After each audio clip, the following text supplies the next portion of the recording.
오늘 읽은 본문은 31절부터 37절까지를 읽었지만요. 내용상으로는 전체적으로 42절까지 있는 내용 중에 일부입니다. 이제 분량이 많아서 이 중에 앞부분만 하는 것인데요. 31절부터 42절까지의 말씀은 예수님이 숨을 거두신 이후에 일어난 일들. 예수님께서 자기를 내어주시는 사역이 이미 끝났는데도 불구하고 굉장히 긴 이야기가 성경에 기록이 되어 있습니다. 그리고 이 자세히 기록한 내용들에 덧붙여서 이 내용이 그냥 예수님의 시체를 처리하는 그런 과정에 지나지 않는 것 같은데 사도 요한은 이것을 굉장히 중요하게 언급을 하고 있어요. 35절을 보시면 이렇게 되어 있습니다. 이를 본 자가 증언하였으니, 이를 본 자는 사도 요한을 가리키죠. 사도 요한 자신이 이걸 보았다, 이겁니다. 그리고 증언한다. 이것이 참이다. 그가 자기의 말하는 것이 참인 줄 알고, 그러니까 자기가 지금 말하는 것이 자기 스스로도 참이라는 것을 다시 한번 확인을 하는 작업을 하고, 그렇게 함으로써 너희로 믿게 하려 한다. 이것이 오늘 예수님의 장례 전까지 죽음 이후에 일어난 일들에 대한 사도의 중점적인 말입니다. 일단 이 무엇을 보았느냐 하는 부분이 중요한데요. 그냥 얼핏 생각하게 되면 예수님께서 끌려가시고 십자가에 못 박히시고 죽으시는 전 과정을 다 포함한다고 그렇게 볼 수 있지만 엄격하게 성경을 보게 되면 두 가지를 보는 것이죠. 위에 나온 것처럼 예수님 십자가 달려 죽으셨는데 다리를 꺾지 않았다는 사실. 그리고 군인이 예수님의 옆구리를 찔렀는데 물과 피가 나왔다. 이 두 가지 사실을 자기가 보았다. 이렇게 증언을 하고 있습니다. 그리고 이것은 정말 참이다. 왜 이렇게까지 중요하게 사도 요한이 말을 해야 될까요? 별것 아닌 것 같은데 사도 요한은 다른 데서 이것이 참이다 이렇게 말하지 않고 이 장면에서 내가 정말 이것을 보았다. 그리고 이것은 정말 참이다. 그리고 이것이 너희들의 믿음을 위한 것이다. 그렇게 해서 강조해서 이야기를 할 수밖에 없는 그 두 가지 사실. 그것이 과연 무슨 의미가 있기 때문에 이렇게 강조하는지를 오늘 우리가 살펴보려 합니다. 사도 요한은 이것을 아주 특별한 구조 속에서 말해주고 있어요. 그것이 무엇이냐면 사도 바울이 본 것을 먼저 이야기합니다. 나는 이것을 보았다 하고 이야기를 하죠. 그리고 내가 이것을 정말 참인 줄 안다. 그러니까 우리가 생각할 때요.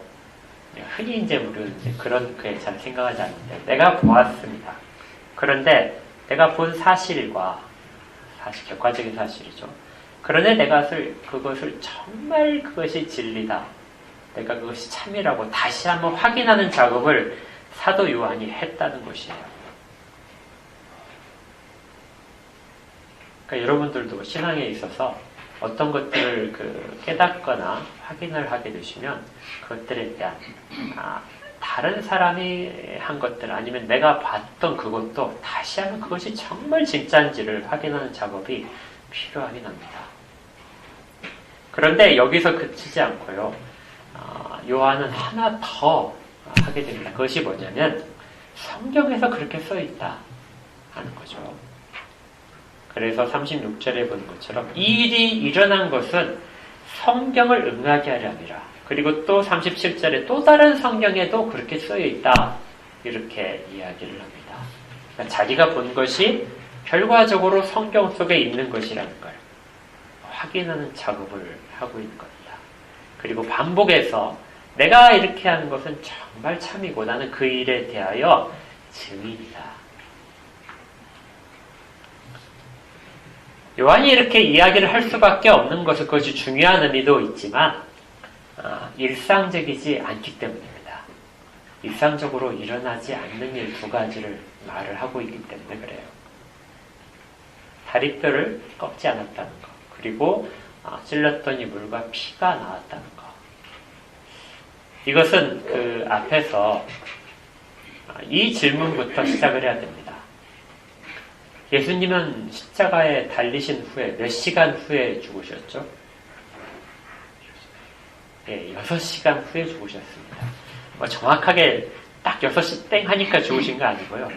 잘 모르지만 대충 보게 되면 6시간 정도가 맞아요.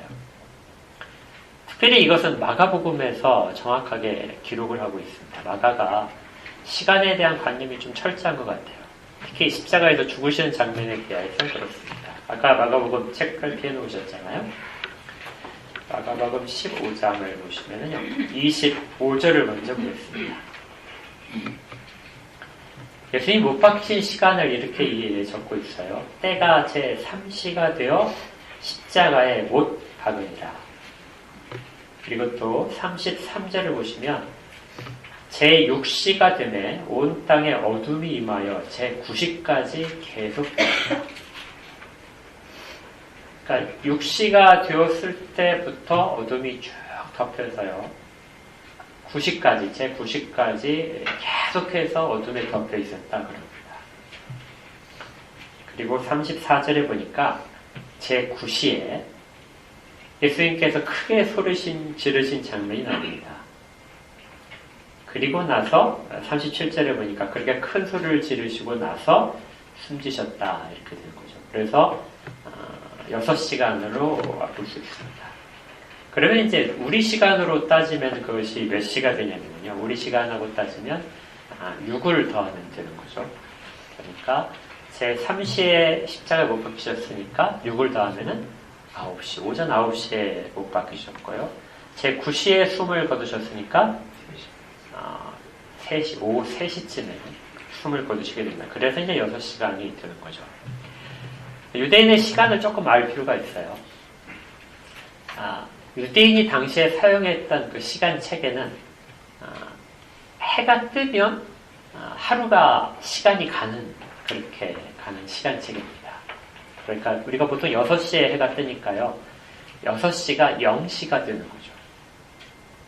그리고 나서 이제 시대가 가는 겁니다. 그런데 이 유대인들, 고대인들에게는 0이란 개념이 없었어요. 그래서 0이라는 숫자 자체가 없기 때문에 시대가 이제 해가 뜨면서 시대가 가는데요. 그러면은 이제 1시간이 지나면은 우리가 이게 이제 제1시 이렇게 될 텐데 해가 뜨기 시작하면부터 다 1시라고 됩니다. 제1시 이렇게 따지게 돼요. 그러니까 0시 뭐 이런 건 없어요. 근데 이거 우리도 그렇게 많이 사용을 했습니다. 우리나라 옛날 사람들 나이 보게 되면 우리 얼마 전까지도 한국 나이가 몇 살이냐 이렇게 많이 쓰잖아요. 한국 나이 했을 때 아이가 태어나면 몇 살이죠? 1살이에요. 그래서 돌이 지나면 확 2살이 돼버립니다. 그래서 1살을 그냥 먹어버리는 것이죠. 어떤 분들은 뱃속에 있을 때부터 나이를 센다 이렇게 되지만요. 이건 사실은 좀 역사적으로 보게 되면 의미가 없고요. 0이라는 숫자를 모르기 때문에 그렇게 센 것입니다. 0이라는 숫자가 아예 없어요. 그러니까 숫자는 1부터 들 세는 거예요. 그러니까 태어나면 그냥 1입니다. 그리고 1년이 지나고 나면 이제 2살이 되는 것이죠.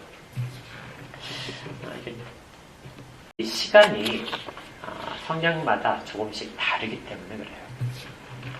성경마다 그 시간열 체계를 유대인식 시간을 쓰는 데가 있고 로마식 시간을 쓰는 데가 있습니다. 요한복음은 로마식 체계를 써요. 그래서 혹시라도 성경을 읽으실 때 시간 체계가 맞지 않는다. 요한복음에서는 낮 12시에 재판을 계속해서 받고 있는 것으로 기록이 되어 있거든요. 네, 그런 것들은 시간 체계가 다르다 하는 것들을 가지고 보시면 됩니다. 예수님의 죽으심은 마가복음에서 기록된 것을 근거로 봤을 때 6시간이라는 시간밖에 십자가에 달리지 않으셨어요. 이것이 좀 일상적인 일이 아니었습니다. 십자가형은 굉장히 오랫동안 고통받게 하고 죽이는 거였어요. 그리고 그것을 사람들로 보면서 나는 저런 끔찍한 것을 당하지 않아야 되겠다 하는 그런 경각심을 일으키게 되는 겁니다. 얼마나 예수님께서 6시간 만에 죽으신 것이 이상한 일이었냐면 마가복음 15장 44절을 보시면은요.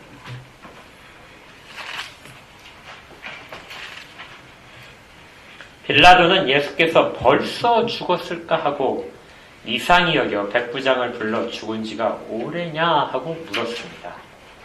그리고 백부장을 죽었습니다. 백부장이 이렇게 말하자 요셉에게 시체를 내줬습니다. 그러니까 아리마대 사람 요셉이 와서 예수님이 죽었으니까 시체를 우리가 장세를 지내겠다 하고 이야기를 하러 온 거예요. 그래서 시체를 가져가도록 허락해달라. 이렇게 왔는데 빌라도가 생각했을 때 아니 벌써 죽었다고? 이 죽을 리가 없다 해서 백부장을 불러서 가서 확인해봐라 이렇게 시킨 부분입니다. 그러니까 정말 기이하게 예수님이 아주 빨리 죽으신 것이죠. 그러니까 그 의미가 과연 무엇이냐? 정말 아무것도 아닌 것처럼 되어 있지만 그게 정말 무슨 의미가 있냐면요. 무엇보다도 이 죽음의 시간을 예수님께서 결정하셨다는 것에 있습니다. 우리가 지난주에 살펴봤지만 예수님께서 30절에 예수께서 신포도주를 받으신 후 이르시되 다 이루었다 하시고 머리를 숙이니 영혼이 떠나가셨다. 이 영혼이 떠나가셨다는 이 부분을 제가 뭐라고 설명드렸죠? 영혼을 넘겨주셨다. 그러니까 이게 그냥 단순한 죽음이 아니라 예수님이 자기 자신의 영혼을 아버지께 넘겨주신 것이 시간이 오후 3시였다는 겁니다. 그러니까 예수님께서 일찍 죽으셔야 되는 것을 자기 주권으로 그렇게 행하신 것으로 되어 있는 거예요. 왜 이렇게 예수님께서 자기의 죽는 시간까지 결정을 하셨을까? 이것이 그 다음에 이제 오늘 본문에 있는 그 시체를 처리하는 과정 속에서 그 의미가 나오게 됩니다. 이렇게 빨리 죽으심으로 인해서 그 이후의 일정들이 또다시 헝클어지게 돼요. 일반적으로 하는 과정이 아니고 정말 예수님의 죽음 이후의 과정이 아주 특별하게 진행되게 됩니다. 31절을 보시면요. 이렇게 되어 있어요. 이날은 준비일이라. 유대인들은 그 안식일이 큰 날이므로 그 안식일에 시체들을 십자가에 두지 아니하려 하여 빌라도에게 그들의 다리를 꺾어 시체를 치워달라 이렇게 말했습니다.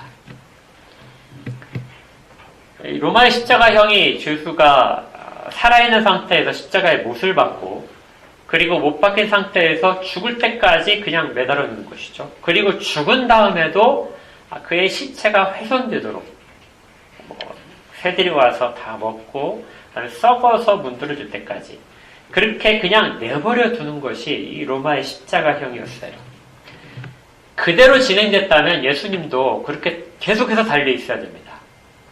그런 뒤에 있는 이야기가 이제 완전히 달라지게 예수님의 부활도 전혀 달라지게 됩니다. 그런데 여기에서 유대인들이 와가지고 하나를 요구를 한 거예요.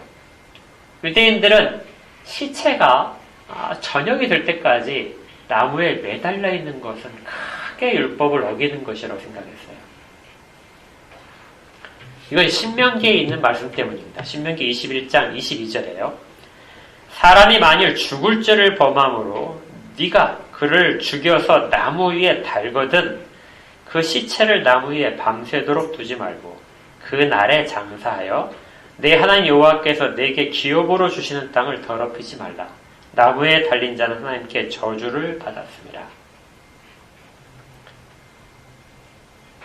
십자가에 달려서 죽은 그 예수님과 두 강도가 있는데요.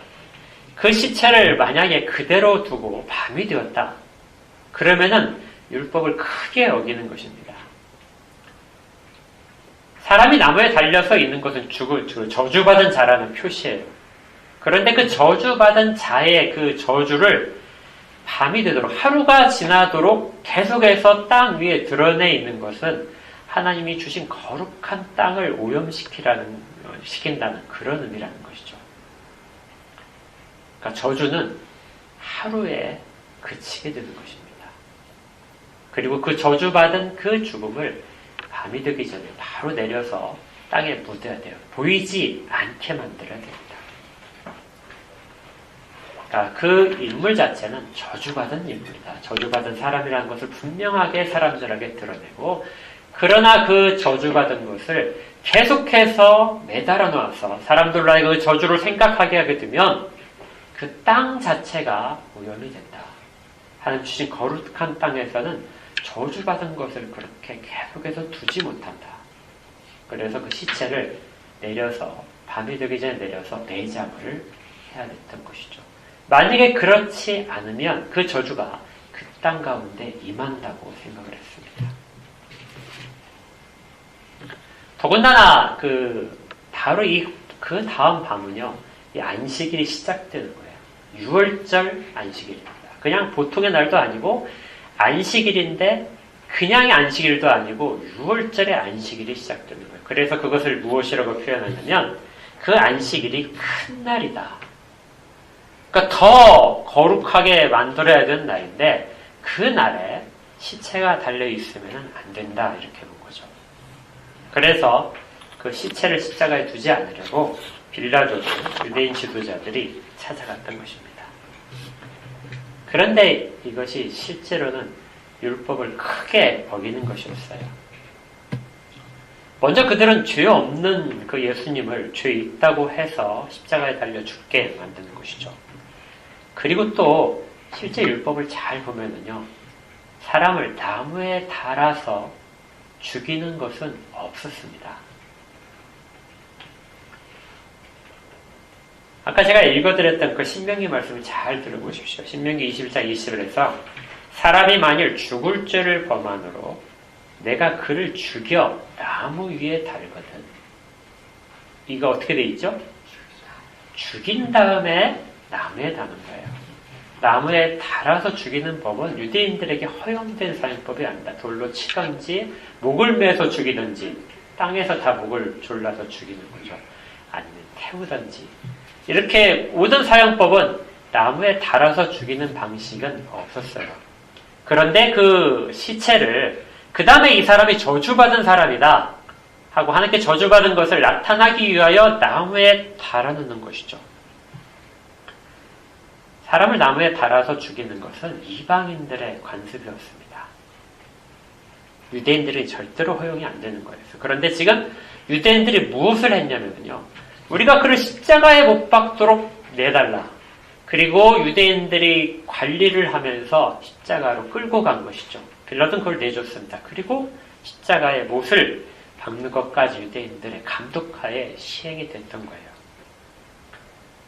이렇게 율법을 실제로는 어겨서 예수님을 매달고 나서 그 다음에 생각한 것이 안식일이니까 이전에 빌라도의 법정에 들어가지 않으려고 했던 것처럼 안식일이니까 저 시체를 매달아 놓으면 안 되는 거예요. 혹시라도 내일 이 시체가 달려있다가 죽게 되면 내일은 안식일입니다. 그러면 아무도 그걸 끌어낼 수가 없죠. 부정해지니까 만질 수도 없습니다. 그러면 계속해서 매달려 있고, 그러면 그게 다음날 새벽이나 돼야 내릴 수 있어요. 그러니까 이 땅이 얼마나 저주받을지를 생각을 하면서 유대인들은 예수님의 시체를 달아놓을 수 없다. 근데 살아있는 거예요. 살아있는 상태에서는 내릴 수가 없는 거지 않습니까? 십자가형이 아직 끝나지 않는데 죽지 않은 사람을 내리면 안 되잖아요. 그래서 유대인들이 요구를 한 것입니다. 가서 다리뼈를 쳐서 부러뜨려라. 그러면 불과 몇 분 안에 숨이 갑자기 끊어지게 됩니다. 여기서 이제 예수님이 당하신 십자가형에 대해서 조금 생각할 필요가 있어요. 십자가에 달려 죽게 되면 피를 흘려서 죽는 것이 아니에요. 우리가 이제 오해를 많이 하는데요. 십자가에 달려 죽으면 피를 다 이렇게 쏟아서 그냥 다 흘러서 피가 없어서 죽는다. 이게 아니고 십자가에 사람을 달아놓게 되면 천천히 호흡을 못해서 질식해서 죽는 겁니다. 그래서 예수님 아마 사망 진단서가 있었으면 거기에 써 있을 거예요. 질식사 이렇게 써 있을 겁니다. 출혈로 인한 사망이 아니라고요. 자세히 조사해 봤어요. 손이나 발에 이렇게 못을 박아서 이렇게 출혈이 나잖아요. 이 출혈량 가지고 이게 아주 계속해서 흘러나오진 않았다고 합니다. 그러니까 출혈이 이제 많지 않아요. 그런데 여러분들 나중에 시간 되시면 그 철봉에 이렇게 손을 넓게 잡고 매달려 보십시오. 이거 좀 오래 있으면 호흡을 하기가 불편해진다고요. 이게 사람이 숨을 이렇게 내쉬려면 여기 안에는 근육들이 이제 위로 받쳐줘야 되는데요. 이것이 체중 때문에 이렇게 아래로 처진 상태에서는 잘 안 올라온답니다. 그러니까 숨을 들여 마시는 건 가능한데 내뱉는 것이 굉장히 불편해진대요. 그리고 시간이 지나면서 이 호흡이 곤란해지게 되면 이 심장 근처와 폐 근처에 이제 물이 찬답니다. 물이 차게 되면 더 호흡이 곤란해지겠죠. 그래서 호흡이 곤란해지는 속에서 점점점 숨을 쉴 수가 없게 돼요. 근데 이제 손이 이렇게 돼 있어서 사람이 처져 있는 상태고, 또 우리가 흔히 생각할 때 예수님의 그 십자가에서 못 박히신 것이 발이 이렇게 해서 못을 박았다 이렇게 하는데 이것도 좀 아니라고 합니다. 예수님이 못 박힌 걸 그래서 그 당시에 십자가 처형을 받은 사람들 그 해부를 이렇게 보게 되면 아마 이 상태로 이렇게 나무에 양쪽 발이 이렇게 돼 있을 거라고 본대요. 그래서 따로따로 못을 박았을 것이다. 이렇게 보는 것이 훨씬 더 고정학적으로 맞다고 합니다. 그러니까 이 발을 이렇게 놓고 나서 발로 받치는 거예요. 그러니까 숨을 점점 쉴 수 없으니까 발에 힘을 주게 되는 사람이 몸을 약간 위로 띄울 수 있답니다. 그러면 숨을 들여 마실 수 있대요. 그리고 내쉴 수도 있게 됩니다. 그러면 이제 다리 힘으로 버티는 거죠. 그러니까 팔 힘과 다리 힘으로. 여기서 한 가지 더 말씀드리면 우리 그림 같은 거 보게 되면 예수님의 발을 밑에 받침대를 이렇게 고정을 한 것처럼 그림들이 많은데 실제 받침대는 없었다고 합니다. 그러니까 받침대가 있으면 숨쉬기가 훨씬 편하죠. 근데 그게 아니고 받침대가 없음으로 말미암아서 자기의 그 체중을 지탱하기 위해서는 발에 엄청나게 힘을 줘야 되고 손으로 힘을 주면서 그 고통 속에서 힘이 다할 때까지 숨이 가쁜 그 상태를 계속해서 견디는 거죠. 그리고 힘이 떨어져서 견딜 수 없으면 그때야 비로소 이제 완전히 처져서 숨을 못 쉬게 되어서 질식사를 한다고 합니다. 이게 시간이 굉장히 많이 걸린대요. 이것이 십자가에서의 처형의 방법이었습니다. 그러니까 예수님은 이제 유대인들이 가서 유대인의 그 안식일을 정결하게 지키는 규정대로 하려고 보니까 예수님도 예수님 말고 강도들이 이렇게 살아있는 거예요. 그래서 유대인들은 죽지 않았을 것이다. 다 죽지 않을까 생각을 하고 죽여달라고 이야기하는 겁니다. 그 다리뼈를 쳐서 힘을 쓰지 못하게, 다리 힘으로 버티지 못하게 만들면 즉시 몸이 처져가지고 질식하게 되니까 다리뼈를 쳐서 죽여라. 이렇게 유대인들의 요구가 빌라도에게 받아졌습니다. 그래서 이제 군인들이 양쪽의 옆에 있는 이제 그 강도들의 다리뼈를 친 거예요. 살아있으니까 다리뼈를 쳐서 곧 죽였습니다. 근데 그렇게 하고 이제 예수님 앞에 갔더니 예수님이 죽어 있는 거예요. 그러니까 아마 한 오후 한 4시쯤 이렇게 됐겠죠. 예수님이 죽으신 다음에니까. 그래서 그들은 예수님의 다리를 부러뜨릴 이유가 없었습니다. 이것도 굉장히 그 의미가 있어요. 여러분들이 여기까지 이제 딱 보시고 예수님의 다리가 부러지지 않았구나. 죽으셨구나. 이걸 보고 유대인들이라면 이 장면에서 정말 이거 하나를 생각을 했을 거예요. 특별히 이 날이 6월절이거든요. 그래서 제가 아까 말씀드렸지만 31절을 보게 되면 이 날은 준비일이다. 근데 무슨 날이냐면 6월절의 준비일이에요. 그리고 42절에 보게 되면 이 날은 유대인의 준비일이다. 똑같이 준비일이란 말, 6월절과 관련해서 이 사건을 사도께서 이야기를 하고 있습니다. 유대인들이 6월절 날 다리뼈를 꺾지 않았다는 걸 생각을 하면서 분명히 떠올렸을 걸. 지금 요한이 말하고 싶은 건 그거거든요. 그게 무엇일까요? 예. 첫 번째 6월절에 그 양을 잡는 방식입니다. 유대인들이 애굽에서부터 나올 때, 그때 예수님께서, 하나님께서 그 6월절을 지키라 이렇게 하셨잖아요. 그때 첫 번째 6월절을 지키는 규례에 이렇게 되어 있습니다. 출애굽기 12장 46절에 6월절 양을 잡아라. 그런데 그 잡는 시간이 나중에 이제 유대인들은 낮 12시에 잡아요. 낮 12시에 잡아서 그 12시에 잡은 양을 이제 구워서 먹게 됩니다. 이렇게 돼 있어요. 한 집에서 먹되 그 고기를 조금도 집 밖으로 내지 말고 뼈도 꺾지 말지며 이스라엘 회중이 다 이것을 지킬 것이라. 민수기 9장 12절에서는요. 아침까지 그것을 조금도 남겨두지 말며 그 뼈를 하나도 꺾지 말아서 6월절 모든 율례대로 지킬 것이다. 그러니까 양을 잡아서 제사를 드리거나 먹거나 할 때요. 그 제사 드릴 때도 그랬잖아요. 각을 떠서 제단에 올려야 됩니다. 각을 떤다는 말은 뼈와 뼈 사이를 이렇게 발골을 하는 거예요. 그렇게 해서 조각을 내가지고 조각낸 것을 올리도록 되어 있었습니다. 그런데 유일하게 뼈를 하나도 꺾지 말아라. 그냥 통째로 구워라 하는 것이 이 6월절에 이 양밖에 없어요. 유대인들이 굉장히 궁금했을 겁니다. 그래서 그 조상들이 계속해서 그렇게 할 때 자녀들이 물어봤을 거예요. 아니 왜 다른 것들에 있어서는 다 쪼개가지고 하나님께 드리고 쪼개서 먹는데 왜 이날만큼은 이것을 정말 쪼개지 않고 통째로 합니까? 통 바베큐를 해야 돼요. 삶으라는 것도 안 됩니다. 왜냐면 그걸 삶을 만한 그 솥이 없거든요. 그러니까 꼭 구워 먹어야 돼요. 그리고 그걸 통째로 구워서 머리부터 내장까지 전부 다 먹어라. 이것이 6월절 양을 취급하는 방식입니다. 그러니까 매우 궁금한 거죠. 왜 이날에 이 양만큼은 꺾어야, 뼈를 꺾으면 안 됩니까? 그래서 이제 유대인들이 거기에 대한 그 랍비들이 해석이 있어요. 왜 이날만큼 안 되냐?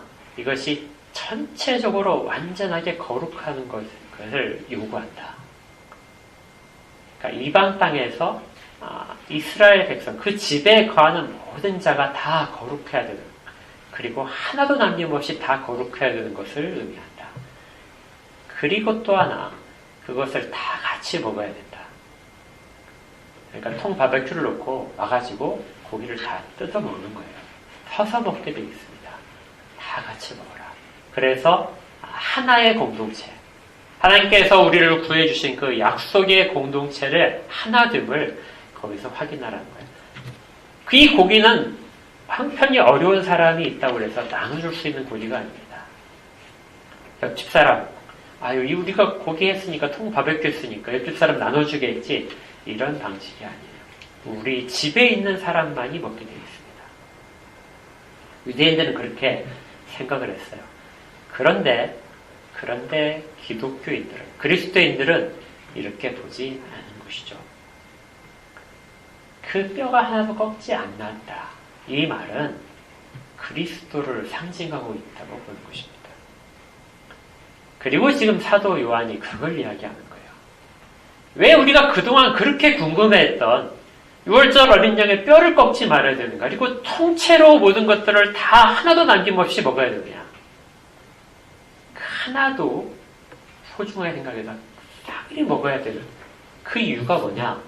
이게 그리스도께서 우리를 위하여 자기를 모두 다 내어주셨다. 그리고 그것을 입증하는 것이 이 다리뼈를 꺾지 않는 것이라는 겁니다. 예수님의 뼈는 하나도 꺾이지 않고 그대로 제물이 되어서 그리고 그것을 온전히 다 주었다는 것이죠. 시편 34편 20절에도 이 예언이 있습니다. 시편 34편 19절에 보게 되면요. 이제 사도께서 이 구절이 응했다 이렇게 말한 거예요. 의인은 고난이 많으나 여호와께서 그의 모든 고난에서 건지시는도다. 그의 모든 뼈를 보호하시며 그 중에서 하나도 꺾이지 아니하리라. 하나님께서 의인의 뼈를 전부 다 보호하신다는 겁니다. 그리고 하나도 꺾이지 않도록 할 것이다. 근데 이것을 지금 사도께서 예수님을 가리키는 것이었다. 예수님이 정말로 죄가 없으시고 의인이셨으며 그분의 모든 것을 아버지께서 아들을 정말 죽도록 내어주셨지만 그 보호하심은 뼈가 하나도 꺾지 않도록 하시는 가운데 있었다. 주님은 모든 면에서 철저하게 유월절의 어린 양으로서 그렇게 죽으셔야 됐던 것이고요. 예수님께서 이것을 이루시기 위하여 일찍 자기의 영혼을 아버지께 주셨던 것입니다. 만약에 예수님께서 죽지 않았더라면 다리뼈를 꺾었을 거예요. 그런데 군인들은 그 죽으심을 확인을 하고 다리뼈를 꺾지 않았습니다. 또 하나 사도가 증언하고 있는 것이 있죠. 그것이 무엇이냐면 예수님을 죽은 걸 보고 확인차 군인이 창으로 찌른 거예요. 그러니까 아래쪽에서 위를 찔렀으니까 옆구리를 이렇게 찌른 것입니다. 아래쪽 위로 쭉 찔렀어요. 그렇게 찔렀더니 물과 피가 나왔다. 이건 생략적으로, 의학적으로 그런 일이 일어난대요. 아까 제가 말씀드렸지만 호흡을 오랫동안 못하고 심장기능이 약해지니까 물이 찬다고 그러죠. 물이 찬 부분이 있고 그 다음에 이제 가운데 심장에 이제 피가 고이는 거죠. 그래서 아래쪽에서 창을 찌르면 그 물이 고이는 것이 먼저 뚫려서 터진답니다. 그러면 물이 쭉 흘러나오죠. 이게 우리 깨끗한 물이 아니라 그 누리끼리한 채 그것이 이제 쭉 빠져나오고 그 다음에 더 찌르면 이제 심장을 찔러서 피가 쭉 나오는 거죠. 그러니까 이렇게 그 물과 피가 쏟아지는 것은 당연히 죽은 사람을 이렇게 그렇게 십자가에 달려 죽은 사람을 이렇게 찔렀을 때 일어나는 현상이라는 거예요. 그런데 이것도 구약의 정말 정통한 유대인이라면은 무엇인가 하나를 이렇게 연관을 시켰을 겁니다. 그 34절의 표현이요. 피와 물이 나왔다. 이 물이 나왔다는 표현 속에서 뭔가 하나를 떠올렸는데요. 그게 무엇이었을까요?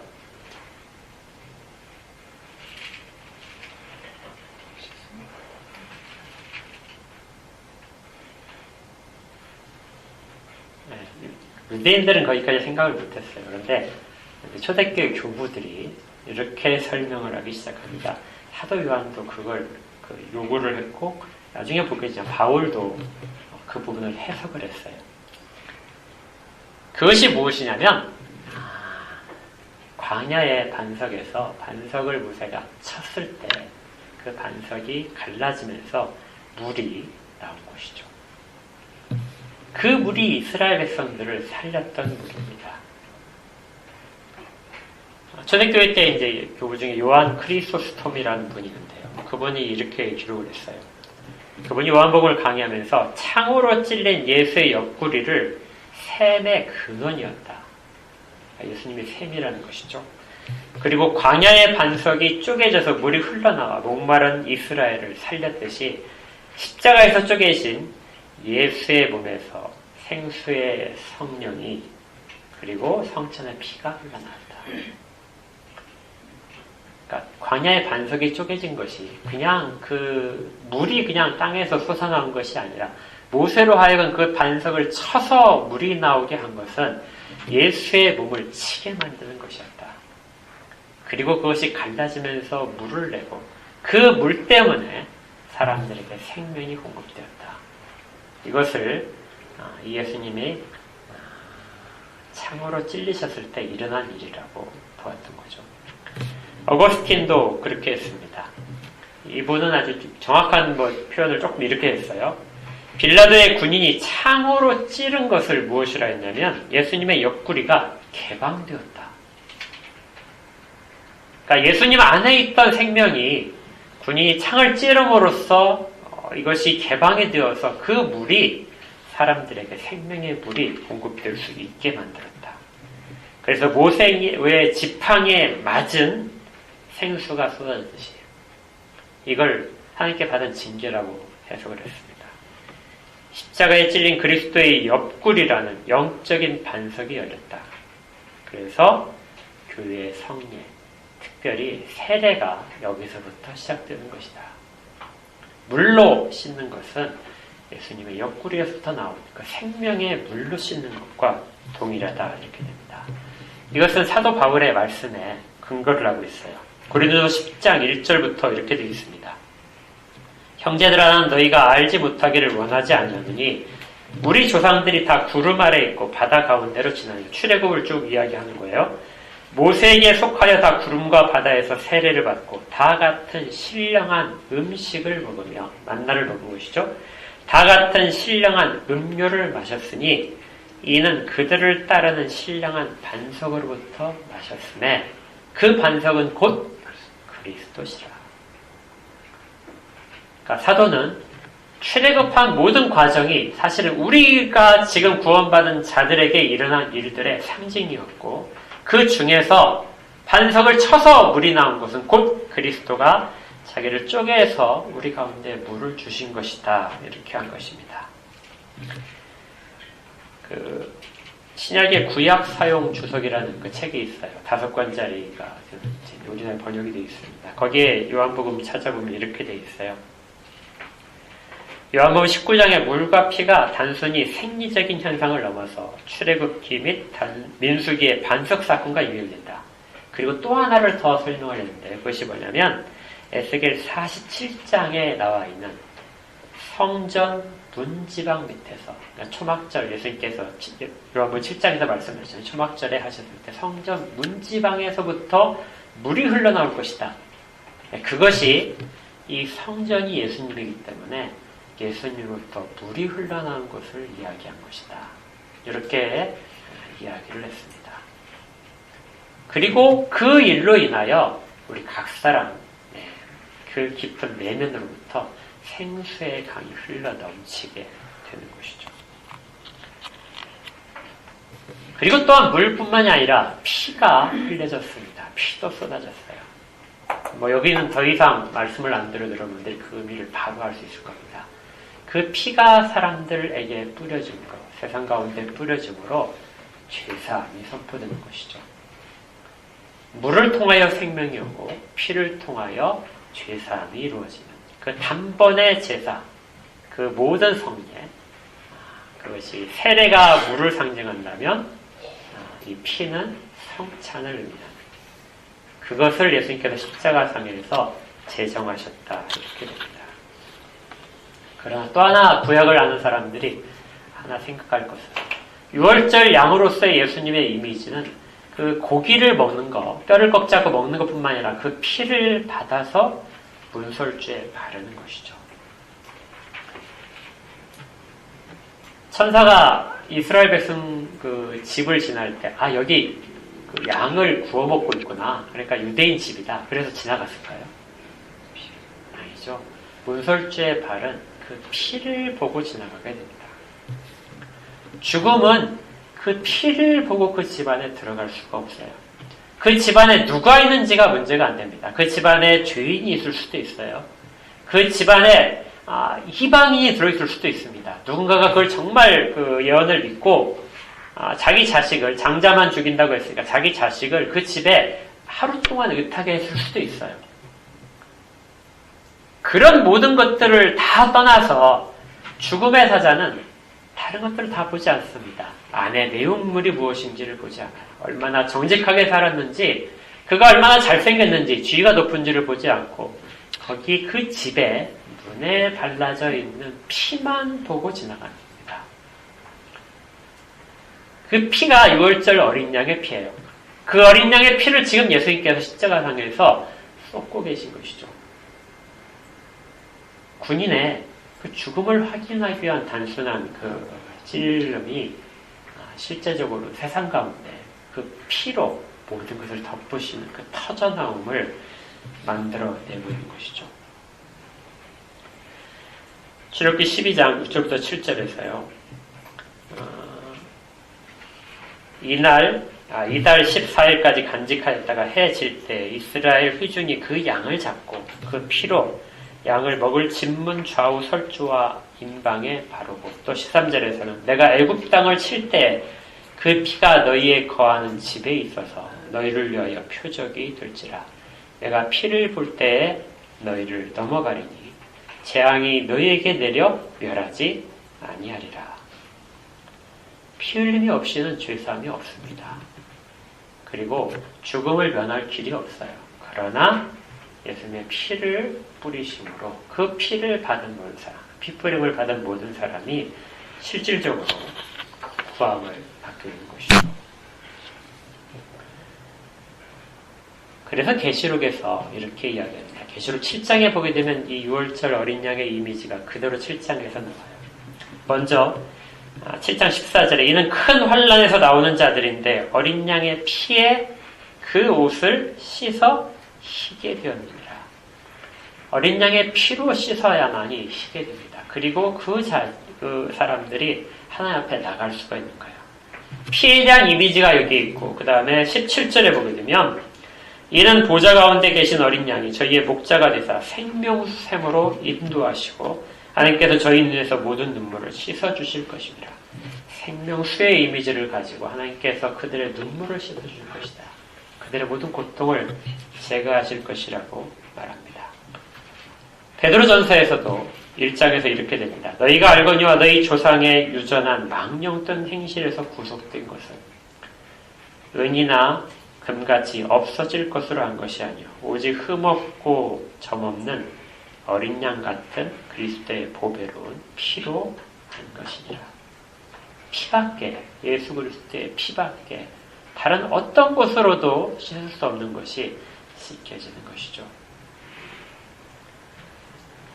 사도는 이렇게 해서 6월절 어린 양으로서의 모든 사역을 그렇게 자기가 보았다.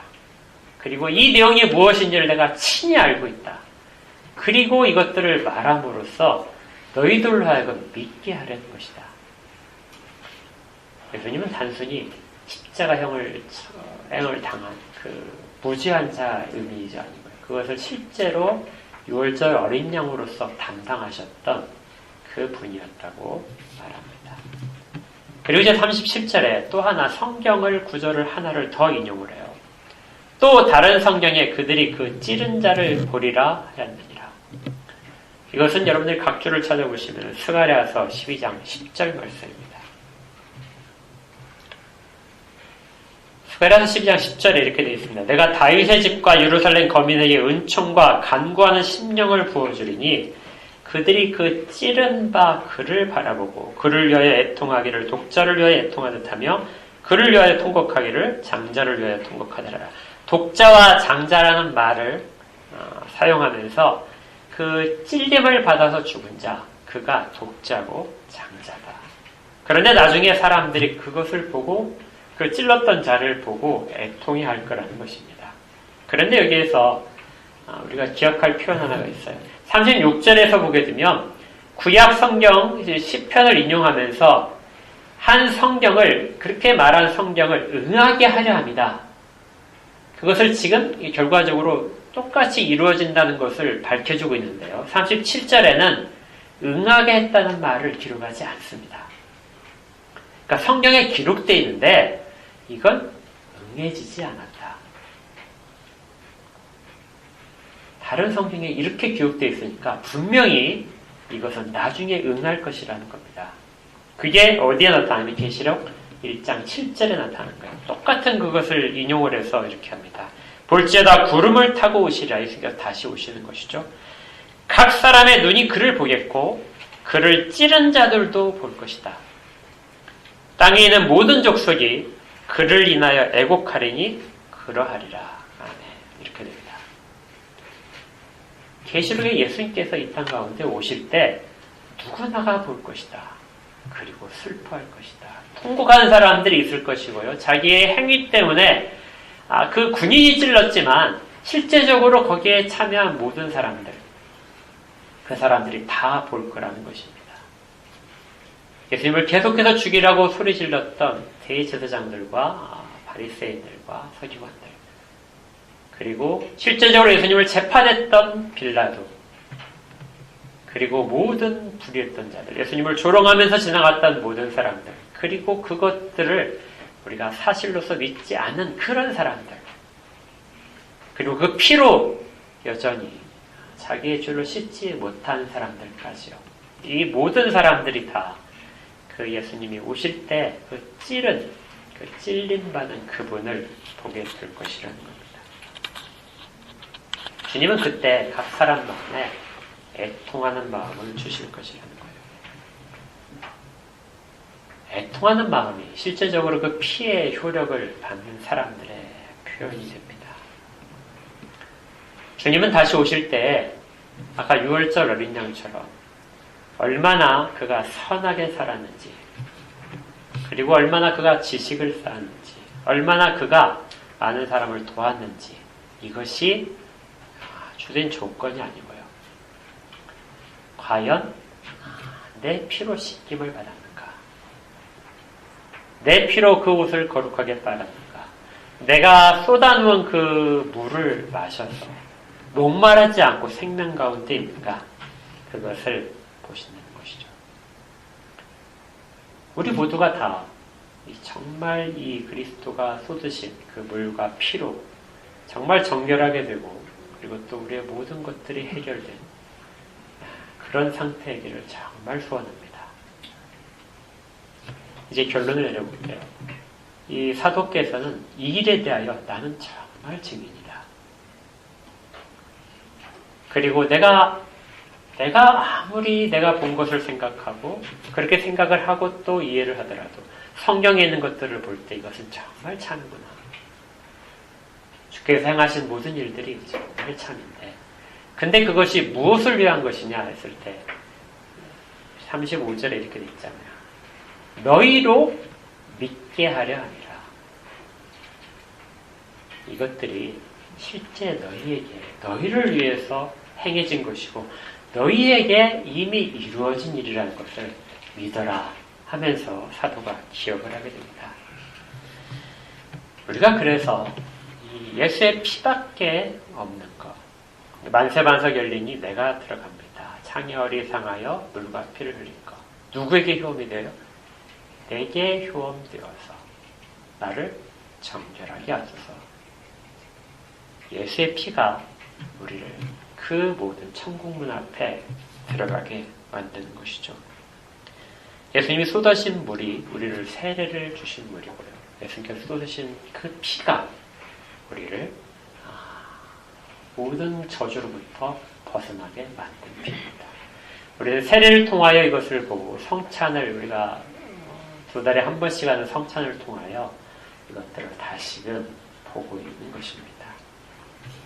은혜를 늘 기억하시고 그 의미가 무엇인지, 예수님께서 어떤 고통 속에서 어떤 죽음 속에서 스스로 그 길을 가셨는지 이것을 늘 기억하시기를 바라고, 여러분 가운데 혹시라도 인생 가운데 힘든 일이 있거나 좌절 가운데 있거나 그때 이렇게 모든 것을 쏟으신 그 주님을 꼭 기억하시기 바랍니다.